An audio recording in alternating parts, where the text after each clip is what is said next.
Magandang araw po mga Lods at welcome back po sa channel natin. So dito po update po tayo sa bagong solar na natin. So dati isa lang, dalawa, pero ito ngayon pakita ko sa inyo. Kung makikita nyo, tatlong malaki at saka apat na maliit. Itong tatlong malaki po dito mga Lods, bawat isa po ay naka 200 watts po ang gamit sa solar panel. Kaya nasa 600 watts po itong tatlo. Ang gamit natin, series connection po. Kasi ang ginagamit natin dito na charge controller ay yung LEJOY na 600 watts. So tamang-tama yun sa 600 watts na LEJOY na bago. Doon naman po sa kabila, yung maliit na solar panel, bawat isa po dyan ay naka 100 watts. Ang gamit natin dyan, yung Jimbo na solar panel. So ang connection po sa apat, kasi magkahiwalay po itong malaki na solar panel at maliit. Yung apat po na ginamit natin na maliit, is naka 2P po ang connection dyan. Naka 2 series, 2 parallel. Ang gamit po yung LEJOY na 400 watts. So ngayon po, umabot, kung itotal po natin itong apat at saka yung tatlo, umabot na po ang solar panel natin ng 1,000 watts na solar panel. Kaya ano ba ang kayang gawin doon sa 1,000 watts na solar panel natin? So tapos titingnan natin doon sa baba sa system natin mga Lord, kasi may bago po tayong nadagdag na system natin. Kasi ang LBD natin, nilalagyan na natin ng time relay. So sa mga hindi pa nakakalang po dito sa system natin, naka 12 volts off-grid system po ang gamit natin sa solar power.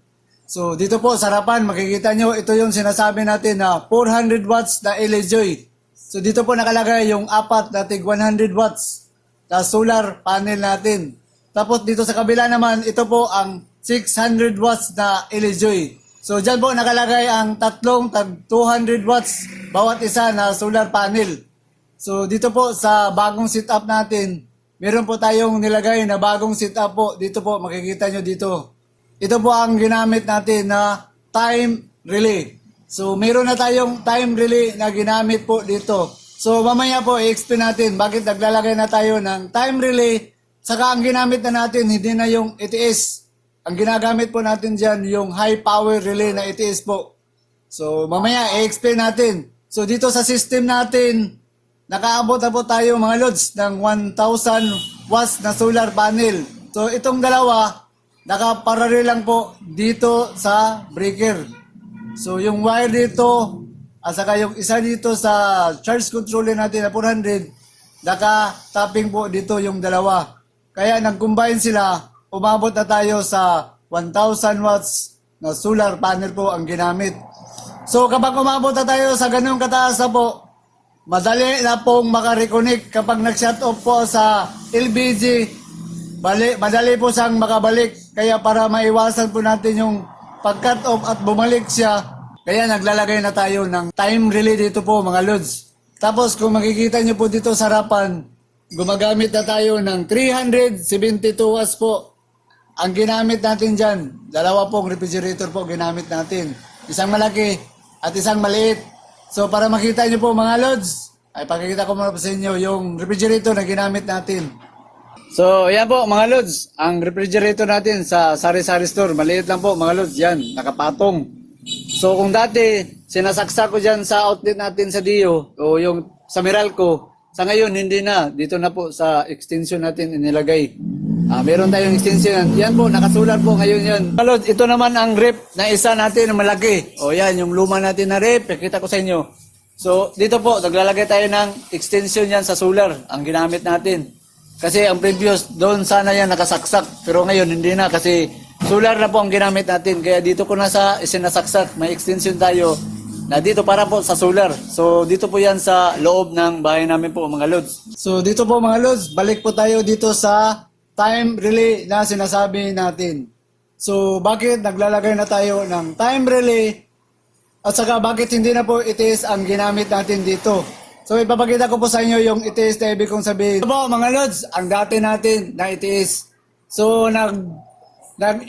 high power relay na po ang ginagamit natin na ETS. Kasi kung ito po ang gagamitin natin, makakato po kasi ito kapag naka-transfer switch po ang gamit mo na ganitong ETS. Pag nanonood ka ng TV, gumagamit ka ng computer o kayo yung refrigerator mo, kapag ETS po ang ginagamit mo, at bigla pong low voltage disconnect ang LBD dyan at bumalik po siya, makakat off po ang linya. Kasi may delay po talaga doon. Kaya para walang cut off po sa TV, refrigerator o computer habang gumagamit ka sa computer, yan po ang ginamit na natin, ang high power relay. Pero ipapakita na lang natin mga lods para makita nyo na habang naka HPR ang gamit natin na power relay, wala akong cut off po dito talaga. Mas maganda po pag ganito. Kaya kung gusto mong malaman kung paano po mag-install ng ganito, ilalagay ko na lang po ang link sa taas para malaman nyo kung paano po ito pinapag-install ang isang HPR na power relay. So sa ngayon po, ito, ipapakita natin kung ano ba yung paraan dito sa paglalagay sa time relay. Meron po tayong ipapakita sa inyo na block diagram para po dagdag idea kung sakaling gusto nyong lagyan ng time relay. So ito po, sasabihin ko muna po sa inyo kung bakit po naglalagay po ako ng time relay ngayon dito sa bagong setup natin sa solar power. Kasi po ito po ang mangyayari. Kasi naka 1,000 watts na solar panel na tayo. Kapag nag-cut off po ang LBD o umuula po ang panahon, bigla siya pong makat off at bigla siyang makabalik. So ang mangyayari po dito doon, galing siya sa cut off at bigla siyang bumabalik sa pag-reconnect, delikado po, masira ang power inverter natin. Kaya yung na-encounter natin, mabuti na lang po, maraming protection ang Samdon. Kaya mas maganda talaga gamitin. Isa ang Samdon, magandang gamitin. Kasi marami po siyang protection. Hindi siya madaling masira. Tapos, hindi lang yun mga lods. Ang naobserbaran pa rin natin, kapag mayroon na tayong time relay na ilagay dito, kapag nag-cut off po ang LBD natin galing sa low voltage disconnect, hindi siya makapag-connect kaagad kasi nilagyan natin siya ng time relay. So ang time relay natin dyan, nakasit up po, depende po sa inyo kung ano. So ang ginamit natin dyan, nasa 35 seconds po. Kaya galing siya sa cut off at bumalik po siya, kailangan bumilang muna siya ng 35 seconds bago siya makapasok dyan sa HPR natin na high power relay. So para bago natin yung susubukan, bibigyan ko muna po kayo ng idea doon na sinasabi natin na block diagram kung paano natin yun ginawa. So ibibigay ko sa inyo po ang diagram. So ito po ang diagram mga lods.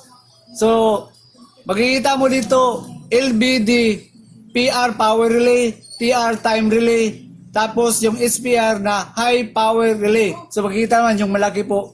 Tapos yung B dito, circuit breaker. May breaker pa sa tagiliran po nakalagay dito. So kung titingnan nyo po dito sa diagram natin, madali po nyo itong masundan mga lods. So dito pa lang sa LBD, umpisa natin sa LBD. So ito po ang LBD natin, power relay, time relay, at saka yung high power relay natin, at saka yung breaker. So sa madaling salita mga lods, 1, 2, 3, 4, 5 lang po. So para mas masundan nyo, ibibigay ko muna po sa inyo yung flow chart natin. So dito po sa LBD, gumagamit po tayo sa LBD ng 12 volts kasi 12 volts system gamit natin. So kung 12 volts ang gamit mo, ang input po ay galing yan sa battery, kumukuha ng 12 volts. Pag nakapasok po sa LBD, 12 volts rin ang lalabas dito po sa output. So ang LBD sa output po, dumadaan sa power relay. Sinusupplyan po ang power relay natin na 12 volts po ang holding coil po dito sa power relay natin. Kapag nasupplyan po ang coil dito sa power relay, makikita nyo naman ang connection po dyan. Naka-normally open po yan. Pag may supply na 12 volts na pumasok po dyan, i-contact po niya ito dito sa timer natin. Ang timer na design natin mga lods, naka 220 volts ang timer. So mamaya i-explain pa natin kung bakit 220 po ginamit natin. Tapos, pag nakapasok po, naka-energize ang timer natin, bibilang po sa 30 seconds. Depende po kung 1 minute sa setting doon sa timer natin. So dito po sa ilalim, may LBD po nakalagay. So ang LBD po, nakakonektado ang output patungo dito sa timer. Kasi nagbibilang pa ang timer. Kapag naka-supply sa 220 ito, bibilang ng 30 seconds. Pag natapos na po ang 30 seconds dito, papasok ang LBD na connection dito sa taas, yung 12 volts. So ang 12 volts papasok sa supply sa HPR. So kapag nasupplyan po ang HPR, automatic po na kukonektado siya dito sa solar natin. So ang solar naka 220, galing yan sa power inverter natin.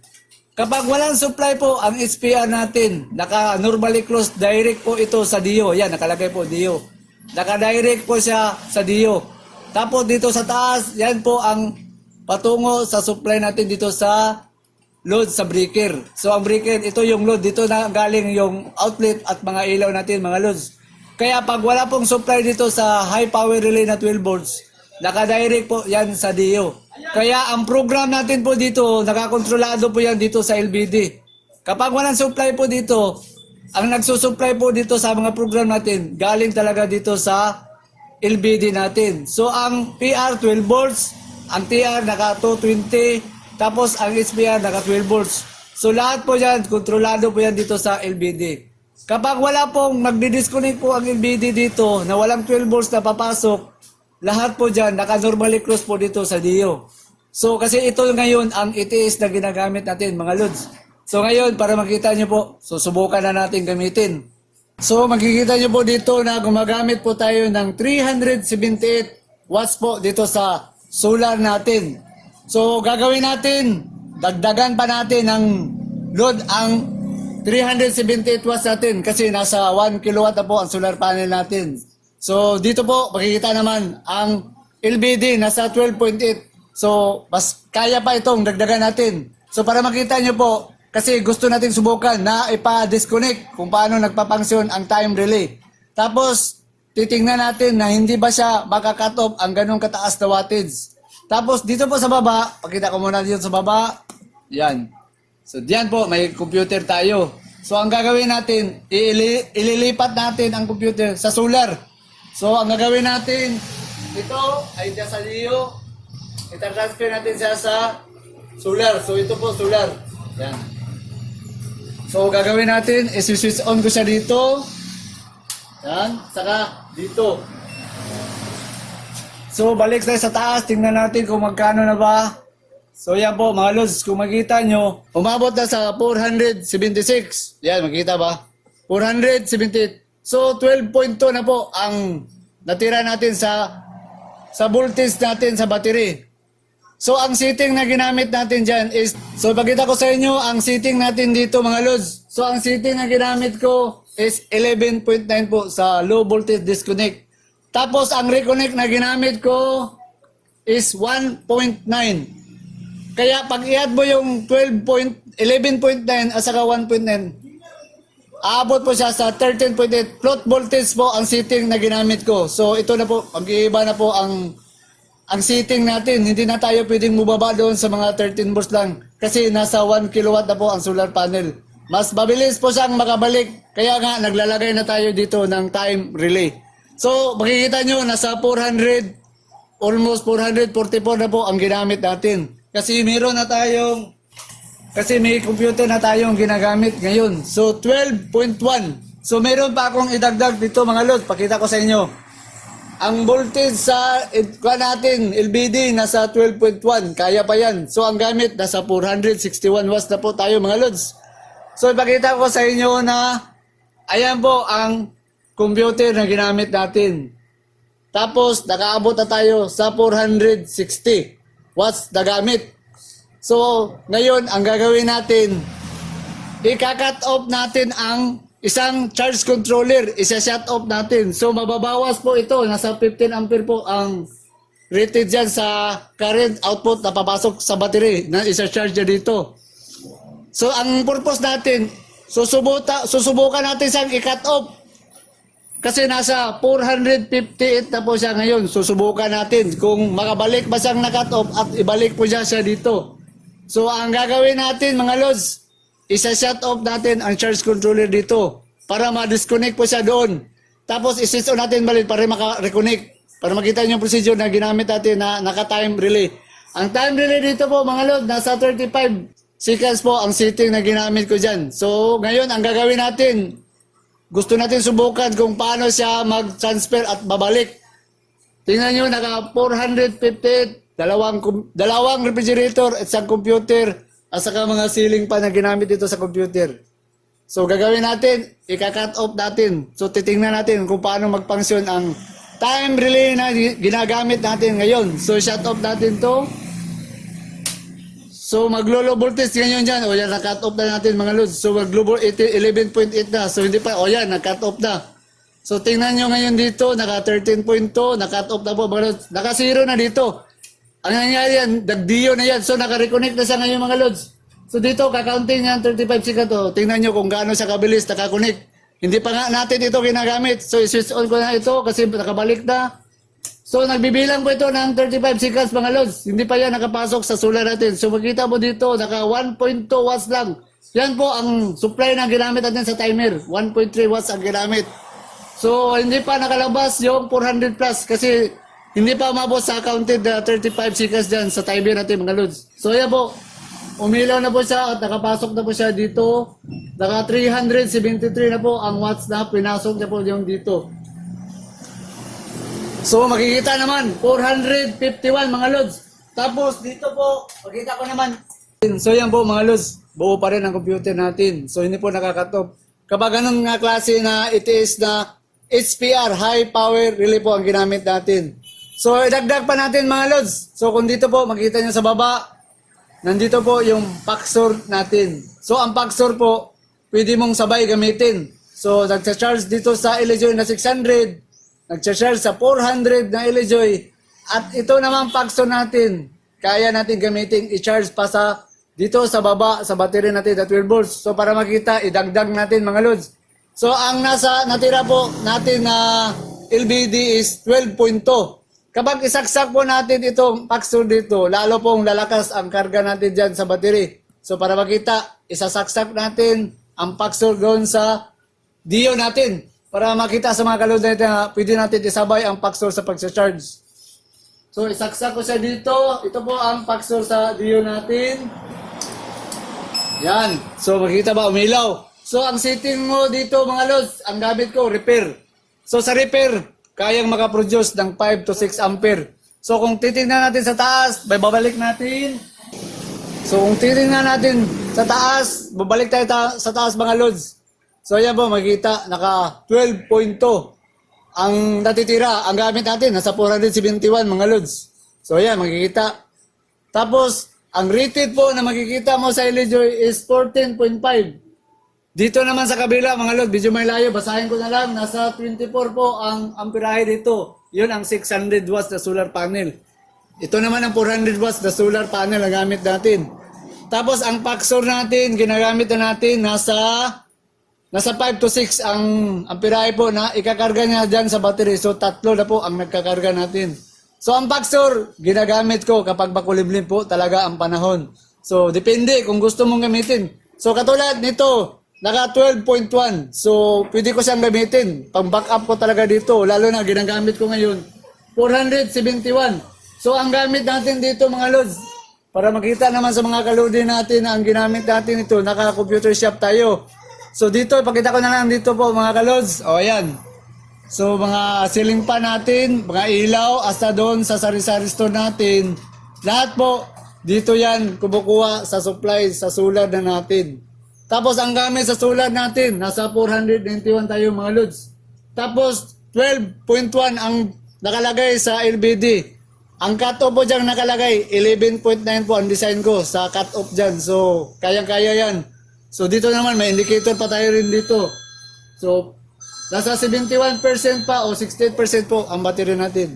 So, yan po mga lods. Sa mga kalodi natin, kapag malaki na po ang setup po talaga sa solar, kailangan palang gumamit tayo ng time relay. Kapag wala pong time relay, madali po siyang makat off at makadali siyang makabalik. So nakita ko baka masira po ang appliances natin kung hindi tayo gagamit ng time relay.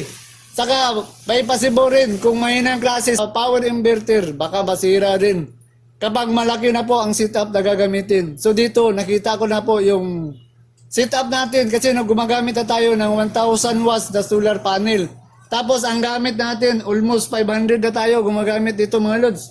Nasa 12.1 na ang battery natin. So hindi tayo pwedeng magdagdag pa dyan.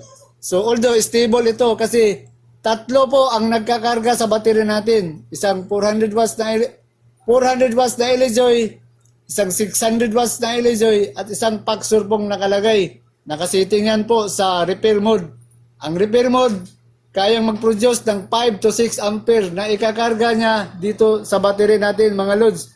200 Ah po ang gamit natin na battery. Bawat isa may 100 Ah at naka 12 volt system po ang gamit natin.